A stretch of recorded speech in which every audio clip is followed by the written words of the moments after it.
교회 와 보니까 먼저 찬송가 부르는 솜씨가 보통이 아닙니다. 너무너무 잘, 목사님 닮아서 그러신 것 같아요. 찬송가를 얼마나 잘하는지 아주 수준급이고, 또 이 교회를 처음 이렇게 들어오는 순간에 만나는 교인들마다 밝아요. 인사를 잘하고. 역시 은혜가 있구나. 어떤 교회는 가면은 멀뚱멀뚱 쳐다보고만 있는 사람들이 있어요. 근데 여기는 아주 밝은 목소리로 그 인사들을 하는 것을 볼 때, 이 교회가 은혜가 넘치는구나. 제가 여러 교회 다녀봐서 알거든요. 더군다나 저는 확신하고 있는 것이, 여러분들이야말로 정말 이 시대에 복을 많이 받은 분들이라고 믿습니다. 왜냐하면은 우리 김 목사님을 담임 목사님으로 모시고 계시니까. 왜냐하면은 저희 교회 꽤 많은 분, 수십 명이 왔다 가셨거든요. 우리나라에서는 이름 석자 얘기하면은 웬만하면 다 알만한 분들 많이 다녀가셨지요, 설교하려고. 그런데 그 중에 우리 집사람이 그래요. 딱 두 사람 그 설교가 기억에 남는데요. 그 중에 한 분이 누구 계세요? 우리 김기택 목사님. 김기택 목사님 설교가 기억에 남는다고 그래요. 그러더니 우리 교회 어느 권사님도 목사님의 설교의 그 한 대목을 기억이 난다고 얘기하더라고요. 지금 몇 년이 지났는데, 지금 한 7, 8년 지났는지 기억을 하고 있더라고요. 그래서 대한민국에 이렇게 설교 잘하시는 분들은 몇 명 안 돼요, 사실. 교회만 크다고 설교 잘하는 게 아니에요. 교회 커도 설교 엉터리로 하는 분들 많아요. 많아요. 근데 우리 김 목사님은 하나님의 말씀을 정말 정확하게, 그리고 쏙쏙 들어오게 잘 전하는 분인지라, 그러니까 그 수십 명 중에 2명 기억 속에 남는다는 거예요, 우리 집사람이. 우리 김 목사님, 이런 분들, 이렇게 말씀 잘 전하시고 또 목회를 열심히 하고 잘하시는 목사님을 모시고 있는 여러분들은 진짜 복받은 분들인 줄로 믿습니다. 이보다 더 큰 복이 어디가 있겠어요? 좋은 목자 만나는 거, 양들에게는 좋은 목자 만나는 거, 그 이상의 복이 없는 거지요. 참 그냥 좋습니다. 그냥 아주 교회가 은혜가 넘쳐요, 아주. 그런데 제가 말씀을 전할 것이 있겠나, 맨날 그냥 진수성찬으로 양식을 먹이시는 목사님 계시는데, 여기다가 내가 뭘 더 보태겠나, 고민이 안 될 수가 없죠. 저 기도를 하면서 하나님께서 이 능력 주시는 자에 대해서 말씀을 전하도록 감동을 주셔서 제가 이 말씀을 가지고 여러분을 찾아왔습니다. 이 말씀을 하나님의 말씀으로 받으시고 은혜 충만하게 되기를 주님의 이름으로 축원합니다. 자, 바울이 내게 능력 주시는 자 안에서 내가 모든 것을 할 수 있느니라, 이렇게 말씀하셨는데, 하나님께로부터 바울이 여러 가지 능력을 받았다는 거지요. 그래서 모든 것을 할 수 있게 되었다는 것입니다. 그러면 바울이 어떤 능력을 받았을까요? 이게 궁금하죠? 어떤 능력을 받았을까요? 이걸 알아야 우리도 나에게도 그런 능력을 달라고 구하지 않겠습니까? 첫째로, 바울에게 하나님께서 주신 능력은 복음을 전하는 능력입니다. 뭐니 해도 복음을 전하는 능력. 바울같이 복음을 명확하게 능력 있게 열심히 여러 곳을 다니면서 전하했던 사람이 또 어디가 있겠습니까? 많은 사람들이 바울이 전하는 복음을 듣고 주님께로 돌아왔지요. 교회들이 세워지고 제자들이 양성이 되고 할렐루야. 하나님께서 주신 능력이라. 먼저 복음을 깨달은 것부터가 능력이라. 복음 자체가 능력이고, 로마서 1장 16절에서 내가 복음을 부끄러워하지 아니하노니 이 복음은 모든 믿는 자들에게 구원을 주시는 하나님의 능력이라 말씀을 하셨습니다. 이 자리에 있는 저도요, 복음을 몰랐던 사람이지요. 원래 제가 이 간증을 너무 간증을 하다 보면 너무 가슴이 아파서 간증을 잘 안 했어요. 사실은 이런 간증까지 한 것은 얼마 안 됩니다. 진짜 제가 초등학교 때부터 시력이 안 좋았어요. 시력이 근시였어요 항상. 그런데 항상 또 공부는 또 전교 1등을 했거든요.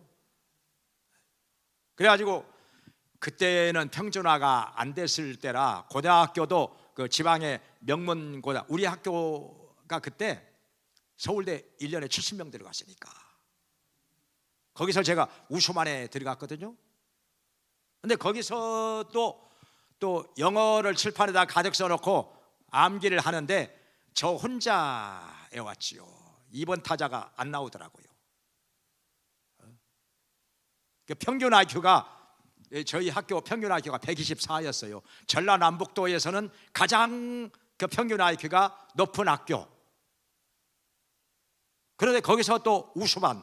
근데 거기서 또 외우는 거 하면 저 혼자 외웠으니까. 한편으로는 교만도 있었지요. 그런데 한편으로는 서울대 법대를 가려고 했는데, 그리고 판사가 되고 변호사가 되고 정치가가 되고 싶었지요. 그런데 서울대 입시 요강을 보니까 2학년 초에 교정 시력이 0.6 이상 되지 않으면 신체 검사에서 떨어지는 거예요. 신체 검사에서 떨어져. 시력이 0.6이 안 돼요. 저는 안경 쓰고도 0.6이 안 나와요. 그러니 어떻게 합니까? 거기 가봐야 떨어질 거 뻔한 건데 공부해서 뭐 하겠습니까? 공부를 그냥 놔버린 거지요. 낙심이 되고 상처받고 방황하고 얼마나 괴로웠는지. 나 공부 열심히 하면 뭐하나? 서울대 못 갈 거. 그래가지고 그 당시에 이제 3학년 때 선생님께서 그랬더라. 뭐 중앙대 법대나 저 한양대 법대 4년 장학생으로 오라고 얘기를 하시더라고. 안 갔지요. 그냥 마음에 안 차가지고 안 갔지요. 지금 생각해 보면 거기 갔었으면 좋았을 건데 안 갔단 말이죠. 근데 그렇게 공부를 안 했는데도 3학년 초에 제가 그 시험을 봤는데 우수반 평균이 33점 나왔거든요. 그래서 저는 45점을 맞았으니까 공부 2학년 때부터 공부를 거의 안 하다시피 했는데도, 그러니까 얼마나 억울하고 막 가슴 아프고 원망스럽고 내 뒤에 앉아가지고 그 춘승이라고 하는 친구가 있는데, 야 한주야 이거 뭐 이해가 안 되는 거 뭐 한주야 이거 어떻게 되는 거예요? 왜 이렇게 되는 거예요? 그러면 제가 이제 쉬는 시간에 가르쳐주고. 그런데 그 친구는 서울 법대 상위권으로 들어갔어요. 법대만, 서울대 법학과만 친구들 4명이 들어갔는데 다 해서 70명 들어간 중에서 법대는 4명이 들어갔는데 그 친구는 뒤에서 물어보던 친구는 상위권으로 들어갔는데 나는 이게 뭐요? 원서도 못 냈으니까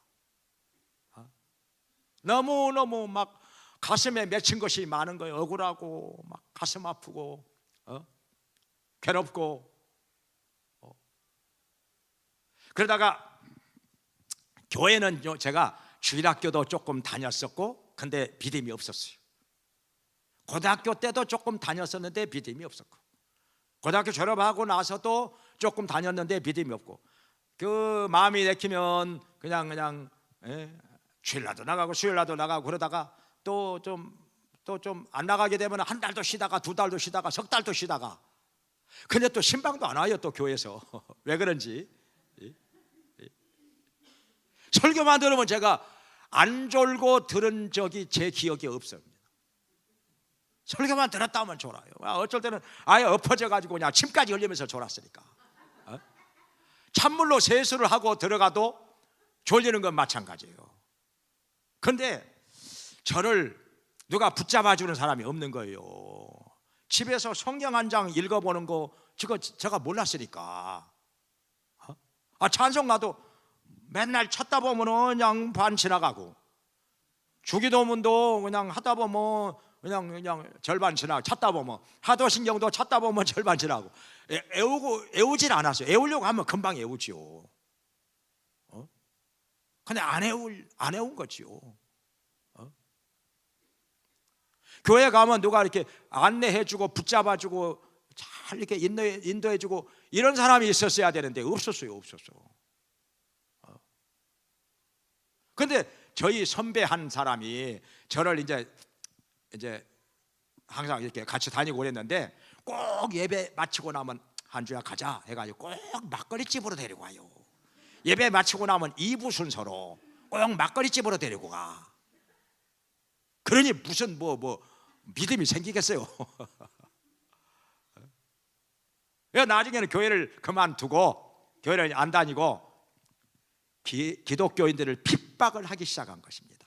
아무리 봐도 하나님은 없다, 천당지옥 없다, 다 거짓말이다, 만들어낸 얘기다, 내가 내 주관 가지고 올바르게 살다가 죽으면 끝나는 거지 뭐 있지도 않은 것을 그렇게 믿느냐, 그건 시간 낭비다, 그건 의지가 약한 사람들이 그렇게 하는 것이다.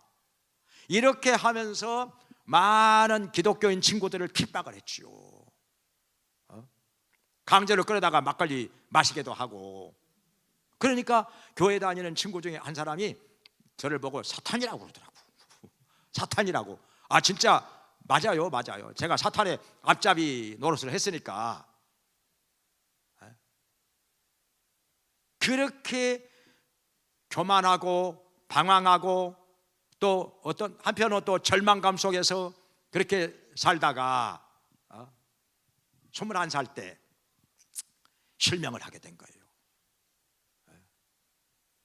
대학을 가기 위해서 예비고사를 보고 나서 한 일주일쯤 지났는데 잘 안 보여. 나중에 길도 안 보이고 사람의 얼굴도 잘 안 보이고 책도 잘 안 보이고. 병원에 갔는데 현대의학으로는 절망입니다. 못 고친다는 거예요. 5개월 동안 치료를 했거든요. 안 되는 거예요. 그때 그 절망 가운데 빠져서 저는 자살을 하려고 했어요. 유서도 써놓고 자살을 하려고. 나 같은 인간 죽어서 없어버려 버리자. 다른 사람들 마음에 상처만 주고 침만 되는 사람이 살아서 뭐하나, 죽어버리자. 계속 죽는 생각만 한 거예요. 자살도 몇 번 하려고 하고. 그러던 중에 어느 집사님이 와서 전도를 할 때 이상하게 마음이 열린 거예요. 예수님 믿으면, 기도하면 하나님께서 들어주신다, 치료해 주신다. 그게 그냥 귀가 번쩍 뜨이고, 그때부터 하나님을 간절히 찾기 시작하는데, 집에 돌아가서 방송에서 나오는 설교를 열심히 들어요. 근데 또 그것도 들을 때는 믿어지는데 돌아서면 또 안 믿어지는 거예요. 마음이 왔다 갔다 몇 달 동안을 그렇게 하다가, 그래도 설교는 열심히 들었어요. 설교 듣다가 누가 손님이 찾아와도 제가 라디오를 꺼본 적이 없어요. 잠깐 기다리라고 해놓고 설교 다 끝난 다음에 라디오를 끄고 손님하고 대화를 했으니까. 왜냐하면 손님이 몇백 명, 몇천 명 찾아와도 나의 문제를 해결해 줄 사람은 없지요. 하나님의 말씀을 들으면서 내가 여기서 뭔가 찾지 않으면 내 인생은 끝이다, 그렇게 생각을 했기 때문에 아무리 어떤 손님이 찾아와도 제가 설교 듣다가 라디오 끈 적이 없어요. 끝까지 들었어요. 미안해도 할 수 없어요. 내가 살기 위해서는 이 하나님의 말씀 들으면서 무엇인가 찾아야 된다. 그러다가 제가 어느 그 할머니 집사님의 끈질긴 구원으로 6개월을 저희 집에 매주마다 와가지고 권면을 하는 거예요. 저 현신의 권사라고 신앙생활 오래 하신 분들은 아실 거예요. 신유 은사 많이 받으신 분, 그 현신의 권사님 신유 집회 가자는 거예요. 나는 안 갔죠. 에이, 그런 게 어디가 있냐고. 어떻게 손만 얹고 지나가는데 병자가 나, 암 환자가 낫고 안진뱅이가 일어나고 뭐, 예? 그 믿을 사람한테 그런 얘기를 하셔야지. 나는 그냥 묻고 그냥 안 갔죠. 근데 6개월을 매주마다 와가지고 저한테 권면을 하시는 거예요. 꼭 그리고 기도를 해주시고, 그래가지고 내가 너무 미안한 생각이 들어서 갔지요. 갔더니 와, 막 병자가 나았다고 막 박수를 치고 막 눈물을 흘리면서 간증을 하고 그러는데, 처음에는 저는 의심이 들었어요. 돈 버는 방법도 가지가지구나. 다 짜가지고 하는 것이지. 에? 이렇게 돈 뜯어내기 위해서. 그 전에도 제가 그랬거든요. 기독교 비판하는 책을 써서 이 땅의 교회를 다 없애버리려고 교회를 나가서 자료를 수집할 때, 그때도 제가 그 점을 가지고 비판을 하려고 막 준비를 했거든요. 제가 교회는 저는 다 없애야 된다고 생각을 했거든요. 그 당시에. 왜냐하면 거짓말하고 혹세무민하고 인간을 더 약하게 만들고, 그러니까 이거 교회는 없애야 된다. 그랬는데 거기 가서 보니까 또 막 병 났다고 막 박수 치고 막 간증하고 난리를 치는데, 그 돈 벌려고 하는 거 아닌가, 짜가지고 하는 거 아닌가 그랬는데, 거기서 6일 동안을, 엿새 동안을 먹고 자고 하루에 집회 4번씩 하면서 참석을 했는데, 많은 사람들하고 대화를 했죠. 예배 시간 외에는 뭐 합니까? 뭐 이 사람하고 얘기하고 저 사람하고 얘기하고, 얘기를 들어보니까 아무리 봐도 거짓말 같지가 않아요. 점점 진실이라고 하는 생각이 들기 시작했습니다. 저 사람들이 나한테 무엇 때문에 거짓말을 하고 있어요? 이유가 없는 건데. 그래가지고 마음속에 전능하신 하나님이 살아 계시기 때문에 오늘날에 이런 기적이 일어나는 것이다, 마음에 확신이 왔어요. 그러면서 마음에 기쁨이 오더라고요. 하나님이 살아계시니까 나에게도 희망이 있다. 나에게도 기적이 일어날 수 있다. 마음이 기뻐. 그러다가 그 다음 달 집회에 또 참석했죠. 매달 1일부터 6일까지 이렇게 광주에서 집회를 하는데, 그 다음 달 집회 참석해가지고 영화를 봤어요. 한 30-40분짜리 예수님께서 죽으셨다가 부활하신 영화인데, 화면은 못 보지만은 해설은 들었죠. 왜 저렇게 죄 없는 예수님이 십자가에서 피 흘려 죽으시는 건가? 왜 피하지 않고 왜 죽음의 길을 가시는 걸까? 이해가 안 되는 거예요. 그러다가 영화 해설 가운데서 말씀이 흘러나오는데, 그가 찔림은 우리의 허물을 인하며 그가 상함은 우리의 죄악을 인함이라. 그가 징계를 받음으로 우리가 평화를 누리고 그가 채찍에 맞음으로 우리가 나음을 입었도다. 우리는 다 양 같아서 그릇 행하여 각기 제 길로 갔거늘 여호와께서는 우리 무리의 죄악을 그에게 담당시키셨도다. 그 말씀이 흘러나오는데, 내가 죄인이구나, 내 죄 때문에 저렇게 죽으신 거구나, 내 죄를 다 씻기 위해서 예수님이 내 대신 십자가에서 피를 흘리며 속죄의 제물이 되신 거구나, 나를 위하여 죽으신 거구나. 주님, 막 무릎을 꿇고 엎드려서 막 가슴을 치면서 이마를 마룻바닥에다가 찧어 박으면서 이 죄인을 용서해 달라고, 제가 주님을 십자가에 못 박아 죽인 죄인입니다, 제가 죽였습니다, 주님을 용서해 달라고 얼마나 눈물을 흘리면서 울면서 회개를 했는지. 죄가 왜 그렇게 많아? 그전에는 교회를 나가면은요, 죄인이라는 말 듣기 싫어했어요. 왜냐하면 내가 얼마나 진실하게 양심적으로 사는 사람인데 교회만 가면 이렇게 죄인 취급을 해. 에?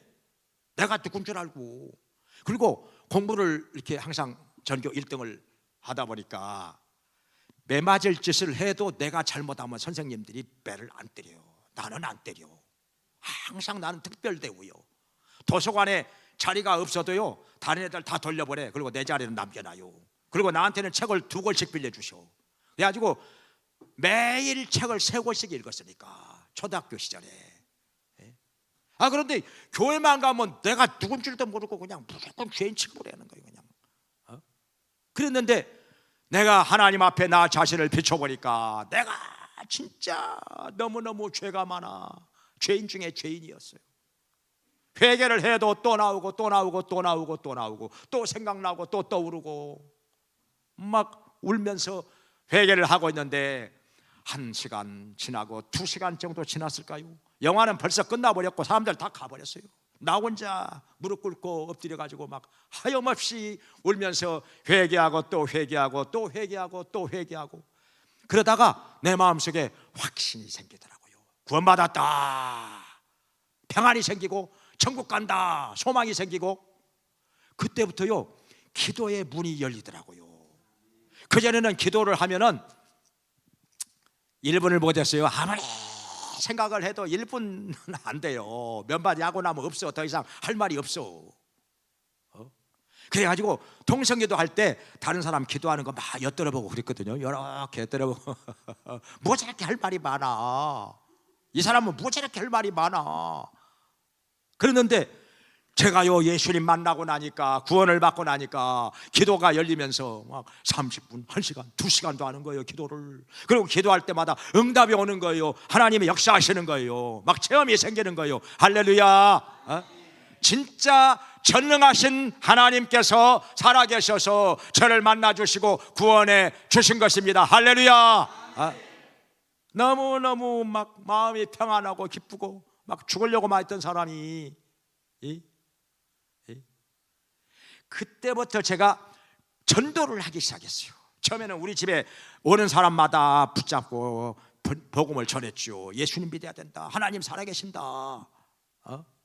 열심히 전도를 했는데, 그러다가 제가 기도원에 가서 한 번은 은혜를 받았죠. 지금 1초에 2명씩 죽어가고 있는데, 1초에 2명씩 죽어가고 있는데 이 중에 대부분이 복음을 듣지 못한 채 지옥으로 떨어진다. 그걸 생각하고 나니까 막 너무너무 불쌍하고 안타깝고 막 엉엉 울었어요. 이 불쌍한 영혼들, 지옥에 떨어져 가고 있는 1초에 2명씩 지옥에 떨어져 가고 있는 저 영혼들, 어찌할꼬 주여 어찌하옵니까?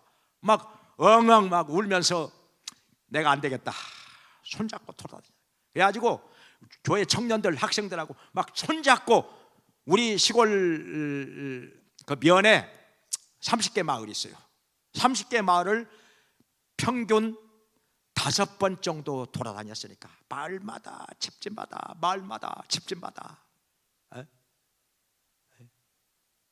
그러다가 우리 장모 되실 분을 만나가지고 전도를 해서 그 딸하고 결혼을 하게 된 거고 여기까지 온 거 아닙니까?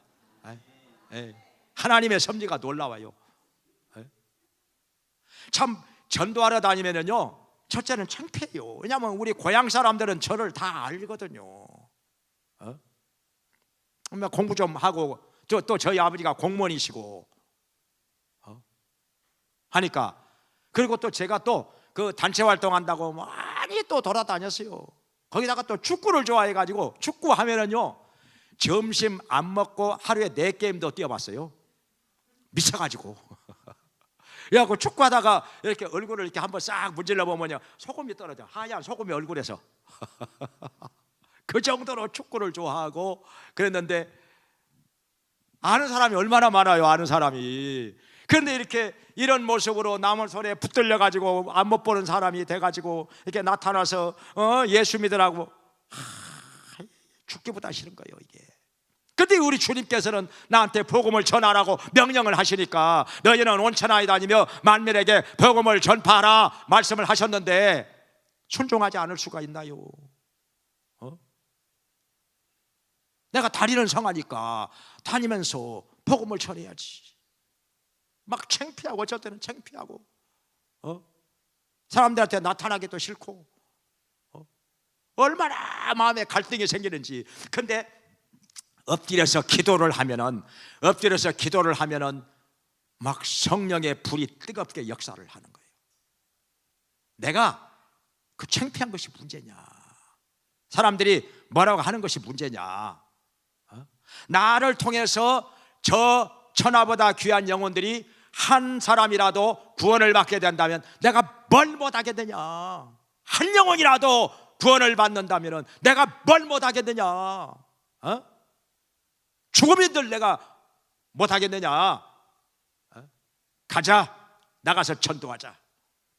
그래가지고 기도만 하면은, 이 청년 때도 제가 기도를 한 2시간씩 3시간씩은 매일 했으니까 또 철학기도 자주 했죠. 혼자서도 성전에 나가서 이렇게 철학기도 하고, 그때마다 하나님께서 이 인간적인 그런 창피하고 부끄럽고 이런 거 다 초월하게 하신 거예요. 초월하게 하신 거예요. 한 번은요, 어느 집에 가서 전도를 하는데 마루에 걸터 앉아가지고 젊은 청년한테 전도를 하는데, 저를 인도한 그 집사님은 어이, 나 저기 가서 홍시감 좀 따먹고 올게. 홍시감 따먹으러 올라가시고, 나는 열심히 전도, 홍시감 딱 따먹고 오시더니 어이, 거기서 못하고 있는가? 전도하고 있잖아요. 앞에 아무도 없구만 그려. 이 사람이요, 내가 못 보니까 슬그머니 빠져가지고 어디로 가버린 거요. 나는 거기에 있는, 앞에 앉아 있는 줄 알고 열심히 막 전도를 한 거예요. 근데 사람이 아무도 없다는 거 얼마나 막 민망스럽고, 나 전도 이제 그만하자. 내가 이렇게까지 꼭 해야 되나?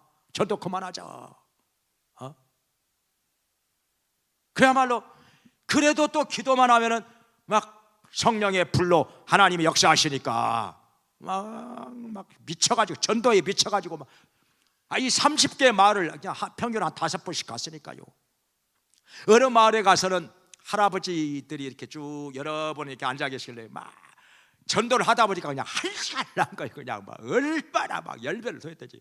나중에 그러더라고요. 어떤 할아버지 한 분이 신들린 사람 같아.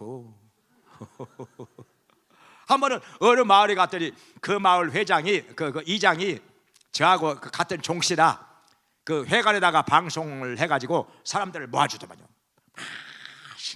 설교를 하다 보니까 50분 설교를 할 거예요. 내가 청년이 무슨 설교를 할 줄 알겠어요? 그냥 막 삭개고 얘기도 해야 하고 막 이런저런 하다 보니까, 근데요, 어떤 여학생이 막 울더라고요. 막 울더라고요. 소리가 나니까 알죠. 하다 보니까 설교를 50분 한 거예요. 그러니까 그 여학생이 나중에 교회 나와가지고 학생회 부회장도 되고 열심히 신앙생활 했죠. 그 학생이 시편 119편을 다 외웠어요. 176절까지 외우기 어렵잖아요. 그거 다 외웠어요. 저 결혼식 할 때도 학교 조퇴하고 결혼식장에 왔더라고요. 아무튼 하나님께서는 이렇게 이 지옥에 가야 마땅할 이 죄인에게 이렇게 복음을 전해주시고 성령으로 역사하셔서 깨달아지고 믿어지고 구원받게 하셔가지고 이렇게 복음을 전하는 자가 되게 하셨으니, 바울에게 복음을 전하는 능력을 하나님께서 주셨는데 저에게도 주신 줄로 믿습니다. 그래가지고 1년에 평균 15명씩 등록을 하더라고요. 시골교회에서. 시골교회라고 몇 명이나 되겠습니까? 도시보다 전도하기가 훨씬 더 어렵지요, 시골은. 그런데도 1년에 15명씩 등록을 했으니까, 처음에는요 6개월 동안 전도의 열매가 안 맺혀요. 나온다고 대답들을 하는데 안 나와요. 대답들은 하는데 안 나와. 이게 무엇 때문일까? 내가 성령의 능력을 의지하기보다는 인간적인 거, 내가 말 잘하고 지식이 있고 내가 좀 설득력이 있다, 이걸 의지했던 거예요. 이게 교만이다. 이게 교만이다. 능력이 새 나가버린 것이다. 그래서 주여 기도하면서 막 2시간씩 3시간씩 엎드려서 기도하면서 성령의 능력만을 100% 의지하고서 복음을 전하게 해달라고 막 얼마나 간절히 기도를 했는데, 그때부터 열매가 맺혀지기 시작하더라고요. 그래서 1년에 15명씩 등록을 했죠. 나와서. 그러니까 이 시골 교회에 막 전도에 붐이 일어나더라고요. 저 때문에 전도지라고 하는 걸 처음 만들었어요. 나중에는 막 북도 들고 막 다니면서 전도하고, 메가폰 사주셔가지고 메가폰 들고 동네마다 가서 막 메가폰 들고 막 말씀 전하고 그랬죠. 그래서 하나님께서 이 전도의 능력을 주시면, 그 인천에 안강자 권사님 우리 교회 와서 간증을 하셨는데, 나는 이분이 1년에 5,000명, 10,000명 전도한다고 해서 진짜 그럴까? 진짜 그럴까? 뭐 특별 행사 때만 뭐 그냥 그런 거 아닌가? 여러 가지 생각을 했어요. 근데 그 교회 주보를 제가 하나 구해가지고 봤거든요. 인도자 아무개 이 사람 이름 써지고 인도자 안강자 해볼게요. 140명이요. 한 주에 140명. 아, 이게 거짓말이 아니었구나. 이게 진짜구나. 이거 한 주에 140명 인도를 했으니까, 응? 그러니까 1년에 5,000명에서 10,000명 이게 되겠구나. 그게 진짜구나. 알게 됐어요. 그걸요. 알게 됐어요. 이런 전도의 능력 받은 사람이 교회 안에서 한 명만 나오면은 이 교회 아마 3부 4부 예배까지 꽉 찰걸요. 그냥 한 2-3달 만에 꽉 찰걸요. 예배당 다시 지어야지요. 그런다잖아요. 안강자 권사님 그 사는 동네는요, 둘 중에 하나 선택해야 돼. 교회를 나가버리든가 아니면 딴 동네로 이사를 가든가. 안 그러면 보택해서 못 산대요. 얼마나 와서 전도를 하는지. 그래서 바울에게 주신 복음 전하는 능력을 하나님께서 저와 여러분에게도 충만하게 주시기를 주의 이름으로 축원합니다. 그 다음에 두 번째로 또 바울에게 주신 능력이 무엇일까요? 귀신 쫓아내고 병 고치는 능력을 하나님께서 주신 줄로 믿습니다. 사도행전 19장 11절 12절에 보면은 하나님께서 바울의 손을 통해서 희한한 능력을 행하시는데, 바울이 사용하던 앞치마나 손수건을 환자 위에 얹어놓으면 환자가 낫고 귀신이 떠나가더라, 이렇게 말씀하셨어요. 손을 갖다 얹으면 말할 것도 없고, 바울이 사용하던 앞치마나 손수건만 갖다가 얹어놔도 환자가 낫고 귀신이 떠나갔다고 했으니 엄청난 능력이죠. 근데 저도 진짜 그 능력을 받고 싶었어요. 그 능력을 받고 싶었어요. 기도 많이 했는데 처음에 기도를 많이 하게 된 것은 뭐 때문이냐면요, 저녁에 청년 때요, 자려고 하면은 잠만 자면은 꼭 악몽을 꾸는 거예요. 막 귀신들이 나타나, 막 중들이 나타나고 중들하고 밤새 싸워 막. 어쩔 때는 막 천국의 수녀들이 나타나기도 하고, 또 막 뿔 달린 도깨비가 나타나기도 하고, 밤새 싸우다가 아침에 일어나도요 잠을 잔 것 같지가 않아. 여전히 피곤하고 찌뿌둥하고 무겁고, 그냥 잠만 자려고 하면 또 어떤 놈하고 싸우려나 어떤 놈하고 또 싸우려나 해가지고 그냥 마음이 그냥 편치가 않아요. 자, 기도하고 자자. 자기 전에 기도를 하자 해가지고 기도를 30분 1시간 하다가 나중에는 1시간 반씩 기도를 하고 자요. 1시간 반씩 10시 반부터 딱 기도 시작하면 12시까지 1시간 반 동안 기도하고 자니까 잠이 편하게 오더라고요. 그리고 귀신이 나타나서 싸우면요, 그때부터는요 막 능력이 나타나는 거예요. 막 장풍을 쏘면서 예수 이름으로 하면 막 도망가. 막 어쩔 때는 막 뒤로 빨딱빨딱 넘어져. 막 바람에 불려서 막 날아가는 것 같이 막 휙휙휙 날아가기도 하고, 예수 이름으로 하면 그냥 와, 꿈에도 얼마나 통쾌하고 신나는지. 예? 나중에요 계속 그렇게 기도를 1시간 반씩 하고 자다 보니까 나중에는요 내가 쳐다보기만 해도 도망가. 이게 귀신들이 내가 쳐다보기만 해도 도망가더라고. 걸음아, 내가 쳐다보기만 해도 걸음아 날 살려라 하고 막 36개 주랭랑을 하요. 얼마나 신나고 통쾌한지. 그러던 중에 우리 이 고향에 그 청년 하나가 귀신 들려가지고 왔어요. 괜히 실실실실 웃고 막. 그러니까 절에도 다녀보고 정신병원에 입원도 해보고 굿도 몇 번 해보고. 그러다가 이제 어떤 분의 얘기를 듣고 전도를 교회를 나왔는데 어머니가 붙잡고 손하고 무릎이 벌벌벌벌 떨려. 이게 밥 먹으면 토해버려. 우유도 먹으면 토해버려. 그걸 어떻게 사람이 이제 뭐 얼마나 살겠어요. 이 19살짜리 청년이 벌벌벌벌 떨어가지고 혼자 못 걸어다녀. 그때 마침 고향교회 목회자가 안 계셨어요. 새로운 분을 모시려고 하는 중이었지요. 그래갖고 집사님들이 막 돌려가면서 설교하고 그러던 때였는데 어떻게 합니까? 호랑이 없는 데서는 토끼가 선생이라고 제가 기도를 해줬지요. 기도를 해줬는데 한번 해본 거예요. 그냥 예수님의 이름으로 이 귀신아 물러갈지어다 하고 막 그랬더니 귀신이 놀래가지고 도망가 버렸어요. 야, 정신이 돌아온 거예요. 할렐루야. 그래가지고 밥도 먹고 정신이 멀쩡해졌어요. 그 나중에 청년 군대도 가고 그랬죠. 그래가지고 또 소문이 나니까 아가씨 하나가 또 왔는데 그 아가씨는 또 울어. 맨날 막 때려 부시고 유리창도 때려 부시고 막 죽는다고 그러고 막 어디서 뛰어내리고. 그런데요 그때는 이제 새로운 목사님이 오셔가지고 목사님이 한 달을 붙잡고 기도를 해주시는데 귀신이 안 나가는 거예요. 그때 참 내가 기도해 준다고 말하기도 그렇고 그렇게 해가지고 귀신이 나가버려도 곤란하잖아요. 목사님 체면이 뭐가 돼요? 목사님이 한 달 기도해서 안 나간 건데 그때 25살 청년이 기도하니까 나가버렸다. 나가도 안 되고 안 나가도 안 되고.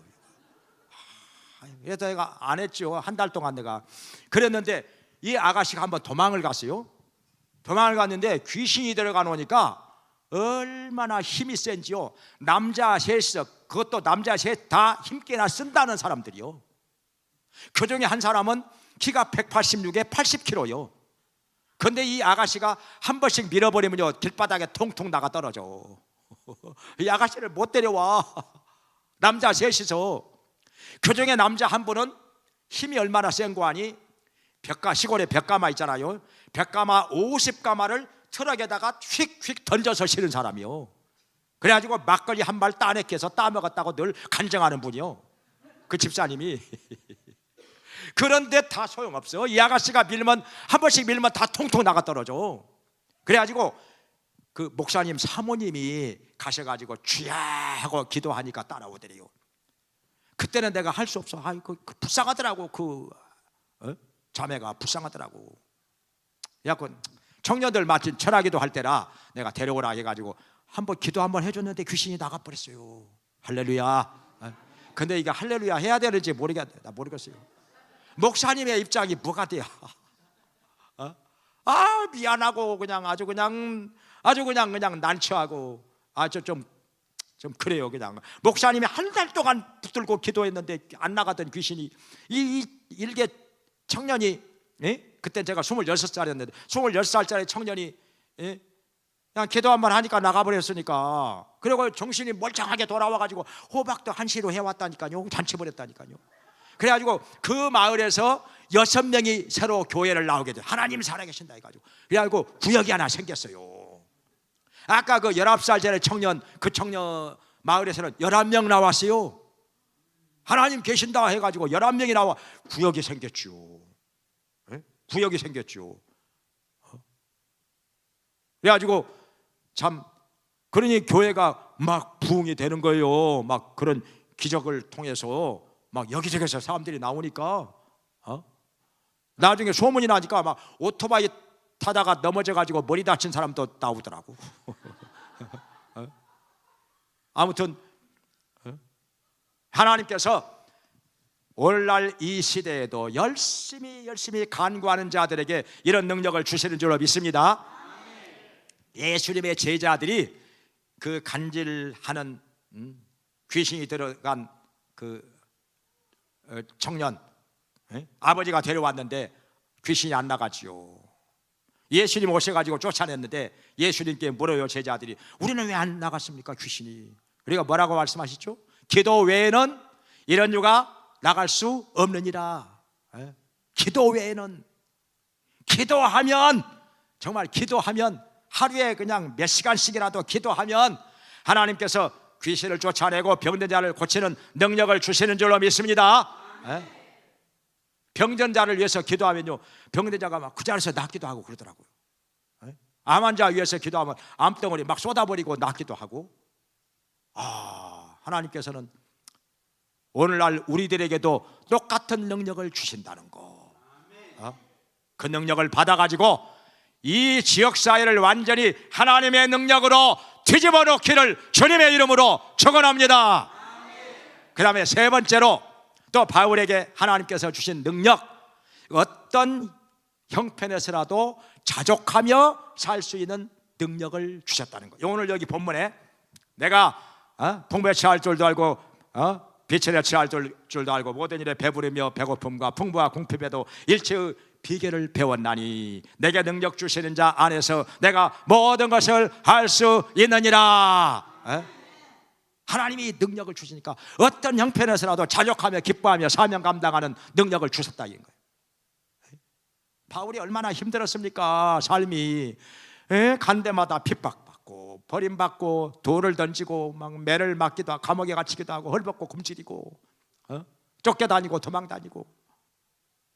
그럼에도 하나님께서 이런 바울에게 능력을 주시니까 어떤 형편에서라도 자족하며 기뻐하며 감사하며 사명을 감당하게 되었다는 것입니다. 저도요, 앞이 안 보이고 나니까 모든 것이 힘들어요. 뭐 할 수 있는 게 처음에는 밥 먹는 것도 힘들어요. 밥 먹는 것도.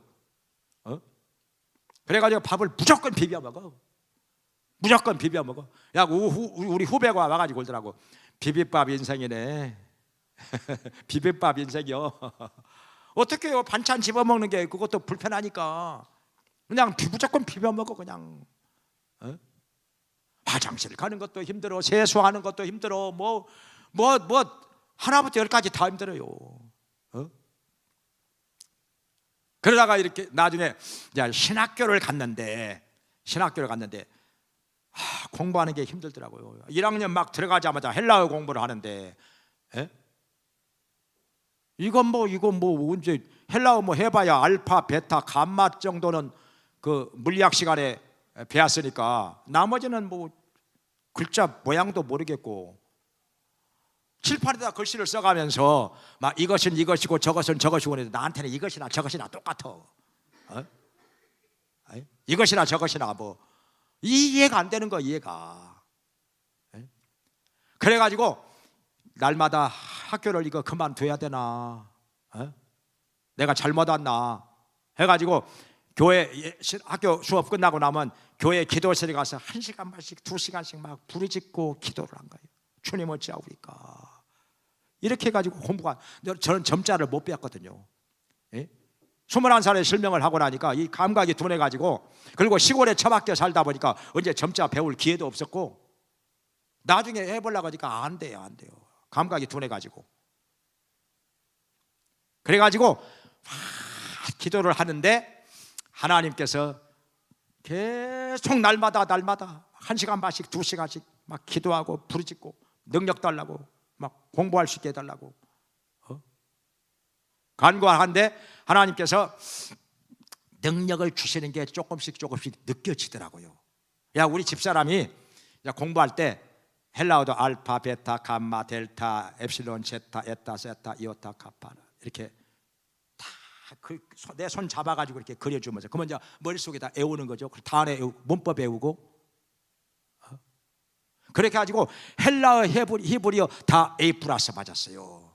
감사하죠. 할렐루야. 하나님이 능력 주시는. 근데 건강한 사람들도 70%, 80%가 포기해버려요. 헬라 해버려. 중간에 포기해요. 못 따라와요. 근데 제가 헬라 해버려 A+ 맞았다니까요. 그래가지고 시험 볼 때 되면 다 울집으로 와. 가르쳐달라고. 보는 사람이 못 보는 사람한테 가르쳐달라고. 하나님께서 능력 주시니까. 그래가지고 전과목 A학점을 맞았지요. 전교에서 한 명 주는 전액장학금을 받았고. 그래 하나님이 능력 주시니까요.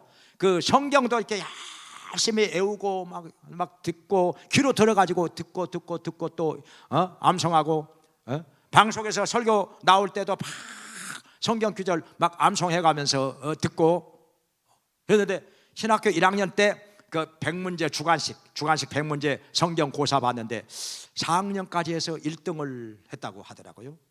나중에 들어보니까 우리 신학교 생긴 이후로 최고 점수 맞았다고 그러더라고요. 하나님께서 능력 주신 줄로 믿습니다. 하나님께 감사와 영광을 돌립니다.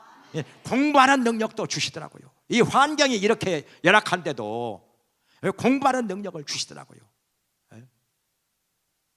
이런 환경에서도 적응하면서 자족하면서 기뻐하면서 하나님께서 주신 사명 감당할 수 있도록 능력을 주시더라고요.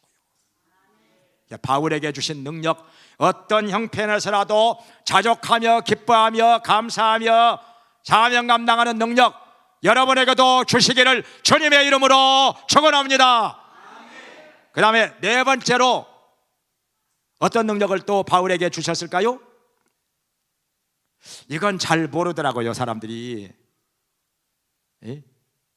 재물 얻는 능력을 주셨어요. 성경 어디에 나오냐면요, 여기 사도행전 20장 34절 35절에 바울이 천막장사 했잖아요. 밤에는 천막 만들어 가지고 팔아, 낮에는 복음 전하고. 그러니까 밤낮으로 수고했다 그 말은 천막장사도 하고 복음도 전하고 두 가지 일을 다 했다는 거예요. 그렇게 해가지고 나와 함께하는 동행들의 쓸 것을 당하여 이렇게 나오죠. 사도행전 20장 34절에 함께하는 동행들의 생활비 다 됐다는 거예요. 자기 생활비뿐만 아니라 그뿐 아니라 약한 자들을 돕고 약한 자들까지 도왔다는 거예요. 그러니까 천막장사 잘 됐다는 걸까요? 안 됐다는 것일까요? 잘 됐다는 것이죠. 돈 많이 벌었다는 것이죠. 바울이 만든 천막이 아마도 명품 천막이지 않았을까. 그냥 바울이 천막 만들어 가지고 저작거리에 내다 팔면은 와 천막 좋다. 캠핑 좋아하는 사람들 천막 좋다. 그냥 너도 나도 사간 거예요. 불티나게 팔린 거예요 그냥. 그러니까 단골 고객이 없이 떠돌이 장사잖아요. 이 도시 저 도시 다니면서 단골 없잖아요. 그런데도 천막 장사가 기가 막히게 잘 되는 거예요. 돈 많이 벌어. 함께하는 동행들의 쓸것을 당하고 약한 자들을 돕고 하나님께서 바울에게 재물 얻는 능력을 주신 줄로 믿습니다. 신명기 8장 18절에 말씀하시기를 하나님께서 이스라엘 백성들에게 재물 얻는 능을 주셨느니라 이런 말씀이 나오죠. 이스라엘 백성들에게 하나님께서 재물 얻는 능을 주시니까 애굽에서 떠나기 전에 애굽 사람들에게 물품을 구하라고 했죠. 막 싸게 팔아. 이상하게 이스라엘 사람들만 만나면 싸게 팔아버려. 그냥 주어버리기도 하고. 그래가지고 여러 가지 실타래 막 또 저 금, 은, 놋 다 사고, 보석도 사고, 해달의 가죽도 이 물개 가죽도 사고요. 막 이것저것 그냥 많이 사가지고 왔단 말이죠. 그래가지고 그걸 하나님께 바쳐. 그래가지고 광야에서 성막을 만들었죠. 그냥 하나님을 섬겼는데 하나님의 그 재물 얻는 능력 받아가지고 많은 재물을 얻어서 이걸 하나님께 드려가지고 성막을 만들고 하나님을 섬기는데 사용을 했다는 것입니다. 오늘날에도 어떻습니까? 여러분 재물 얻는 능력 받기를 원하십니까? 이 재물 얻는 능력을 받고 나면은요 돈 버는 길이 보여. 막 여기저기 보여. 여기저기 돈 버는 길이 보여요. 너무 쉬워. 돈 버는 게 쉬워. 돈 버는 게 쉬워요. 저 명성그룹 회장이라고 김철호 장로님이 계시는데 그분 간증을 보니까요, 전주 분인데 이분이 돈 1억을 빌리더라고. 오래전에 몇십 년 전에 1억을 빌려 그래가지고 1년 만에 10억을 벌어. 재물운동 능력 받은 거예요, 안 받은 거예요? 이 정도면 받은 거죠. 1억을 빌려가지고 1년 만에 10억을 벌어. 그걸 그래가지고 명성그룹 회장이 된 거지요. 능력 받으면요 돈 버는 길이 보여. 너무 쉬워. 물론 기도해서 능력도 받아야 되고 공부도 해야지요. 지혜와 지식. 솔로몬이 하나님께 구한 것이 뭐냐? 지혜와 지식. 열왕기 상에는 그 지혜로운 마음을 주사 재판하게 해달라고 이렇게 기도를 했는데, 역대 하에는 뭐라고 나오냐면 지혜와 지식을 구해요. 그리고 전도서에 보면은 궁구하였다는 말이 7번 나와요. 연구 많이 했어요. 그러니까 기도해가지고 하나님께서 주시는 지혜도 받았지만은 연구를 많이 해가지고 여러 방면에 통달하지 못한 것이 없을 정도로 지식이 많았다. 외국의 여러 왕들이 선물을 바리바리 싣고 와서 여러 날 동안 머물러 있으면서 솔로몬의 그 지혜로운 말을 듣고 간 것 같이. 자, 그래서 이 시대에 어떻습니까? 재물 얻는 능력 받아가지고 11조 1,000만 원 이상 하면 좋겠죠, 한 달에? 아멘 한 사람한테만 그렇게 임할지어다. 11조 한 달에 1,000만 원 이상 하면은 좋죠. 1억 이상 하면은 더 좋겠죠. 11조 한 달에 1억 이상 하면은 그러면 그런 사람 하나만 나와도요 교회 재정 빵빵해집니다. 빵빵해져요. 저 오래전에 들은 얘기인데 오산에 있는 어느 교회는 뭐 11조 500만 원 이상 하는 사람이 4명이나 된다고 그러더라고요. 교인들 몇십 명밖에 안 되는데. 그래가지고 교회가 재정이 그냥 뭐 빵빵하대요. 근데 뭘 해가지고 그렇게 버느냐? 그 자원, 그 무엇인지 아시겠어요? 자원. 아니에요. 우리 초등학교 동창 하나가 나한테 전화가 왔어요. 늘 전화가 와. 그래가지고 한 번씩 와서 뭐 잘 있냐? 요새 지금 자네 뭐 하고 있는가? 그러니까는 나 자원이 뭐요? 고물상. 고물상 하는 것을 자원이라고 하더라고. 자원 사업. 나는 뭔지 고창한 줄 알았어요. 근데 그게 그렇게 돈벌이가 잘 된대요. 한 20년 전, 30년 전에 그때 얘기해요. 지금요 11조로 500만 원 하는 사람이 4명이 있대요. 엄청나죠. 그러니까. 열심히 기도하고 또 공부도 하고 해가지고 하나님께서 주시는 이 재물 얻는 능력을 받아가지고 11조 1,000만 원 이상 하는 사람, 1억 이상 하는 사람 나오기를 바랍니다. 제가 경제에 대해서 제가 좀 공부를 좀 했어요. 왜냐하면 나는 그냥 21살 때 실명이 되다 보니까 세상 물정을 너무 몰라요. 너무 몰라. 뭐 사업을 해봤겠어요, 직장을 다녀봤겠어요. 아무것도 모르죠. 바보죠 그냥. 그래가지고 성전 건축하면서도 얼마나 아주 그냥 어려움이 많이 있었는지. 근데요 기도하니까 하나님께서 하나씩 가르쳐 주더라고. 처음에는 땅을 살 때 땅이 2,300평짜리가 나왔어요. 성전을 안 지으려고 그랬는데 짓지 않으면 안 되도록 건물 주인이 아주 그냥 우리를 그냥 무시하고 그냥 막. 왜냐하면 자기가 뭐 용도가 잘못돼 가지고, 원래 용도가 뭐 다른 용도인데 왜 교회에다가 내줬느냐 해가지고 벌금을 물었어요. 자기가 잘못해서 벌금 물었지 뭐. 그래가지고 우리들한테 괜히 구박을 하는 거예요. 그냥 아니 월세 한번 어겨본 적이 없는데 아니 이런 사람한테 우리가 이렇게 멸시와 구박을 받아가면서 이렇게 살아야 되나? 에이 더러워서 성전 짓자. 그래가지고 보니까 땅이 2,300평짜리 나왔는데 평당 30만 원씩 달라고 그래요. 얼마요? 6억 9천. 30여 년 전에 6억 9천. 이거 큰 돈이에요. 안 돼. 우리 형편은 안 되겠더라고. 그래가지고 기도원에 갔는데 어느 친구 목사님을 만났는데 그거 그 땅 20만 원씩 해도 그 계약했다가 해야게 된 땅이요. 내가 알아. 그거 평수도 맞아, 위치도 맞아. 20만 원씩이라면 얼마요? 4억 6천? 그거 해볼 만한데 뭐. 근데 기도하는데 아니요, 깎자. 평당 2천 원씩만 깎아도 얼마요? 그래갖고 18억, 17억, 16억, 15억, 14억, 13억 거기 가니까 딱 그 뭔가 기도하면 그 오는 게 있잖아요. 13억 거기서 딱 걸려요. 평당 13만 원. 평당 13만 원. 그래서 돕는 배필이 필요한 거예요. 평당 13만 원 여기서 딱 걸려요. 그러니까 우리 집사람이 10만 원씩 하자고 그러지 그래. 그건 너무 도둑놈 심보요. 아무리 나무 땅이라고. 그건 너무한 거지. 13만 원. 그래가지고 지혜가 생겨요. 하나님께서 지혜를 주시는데 부동산 그 소개하는 부동산에다가 15만 원씩에 사게 해주면은 내가 복비 500만 원 줄게요. 근데 13만 원씩에 사도록 해주면은 복비 1000만 원 드릴게요. 그럼 부동산에서 어느 쪽으로 작업을 할까요? 13만 원에 복비 1000만 원 받으려고.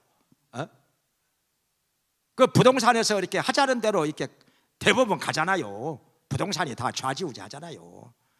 그러니까 13만에 계약을 해가지고 3억에 계약을 한 거예요. 할렐루야. 그렇게 계약을 했는데 어떤 일이 있었냐? 이제 부동산에서 복비를 줘야 되는데 자기들끼리 막 싸운 거예요. 한 사람이 뭐냐면 500만 원은 주셔야 됩니다, 복비. 그래, 예, 그렇죠. 1000만 원이라고 안 하고 500만 원 달라고 그래. 500만 원은 주셔야 됩니다. 그렇죠. 그랬더니 우리가 그러고 나서 갔는데 뒤에서 막 보니까 막 싸워. 4명이서 싸워. 왜 500만 원 소리를 왜 해가지고 1천만 원 받으려고 했는데 왜 500만 원이라고 그랬어. 내가 알았나 뭐. 이제 자기 혼자 1000만 원 받아가지고 좀 띵겨 먹으려고 했는 거야. 그래, 그게 다 이게 안 맞은 거예요. 손발이 안 맞은 거예요. 그래가지고 그 다음에 500만 원 주고, 근데 그 1000만 원 얘기한 분한테 또 미안해서 100만 원 따로 줬지요. 그런데 그 계약을 하고 나니까 그야말이 보살이요, 전국 보살협회 임원이요. 아주 불교 골수. 그래가지고 근데요, 이분이 의리가 있어요. 중이 와가지고 그거 자기한테 절질 거니까 자기한테 팔아도 안 팔아. 골프 연습장 한다고 해도 안 팔아. 뭐 여기저기. 결국에는 우리가 성전을 주고 했습니다. 할렐루야. 지하 1층 지상 6층으로 해가지고 저 영건평 640평으로 성전을 주겠어요. 한 500~600명 앉아서 예배 드릴 수 있는 성전. 근데 여기가 더 좋다고 그러네요. 얼마나 잘해놨는지. 우리 집사람 보고 우리보다 여기가 훨씬 더 좋다고 그래요. 아주 그냥 목사님이 센스가 있어가지고 아주 잘해놨다고 그러는데, 아무튼 간에 재물 얻는 능력을 이 시대에도 받아가지고 하나님의 놀라운 역사가 우리 한세중앙교회에서 일어나기를 바랍니다. 재물 얻는 능력 받아야 돼요. 그래서 바울에게 하나님께서 주신 능력, 내게 능력 주시는 자 안에서 내가 모든 것을 할 수 있느니라. 우리 하나님은 우리에게 능력을 주시는 분입니다. 능력을 주십니다. 그 능력을 받으시기 바랍니다. 구하시기 바랍니다. 열심히 간구함으로 능력 받으시기 바랍니다. 이런 능력 저런 능력 다 받아가지고 능력 있게 살기를 주님의 이름으로 축원합니다. 하나님의 능력을 나타내면서 살기를, 이 지역을 뒤집어 놓으면서 살기를 주님의 이름으로 축원합니다. 기도하겠습니다.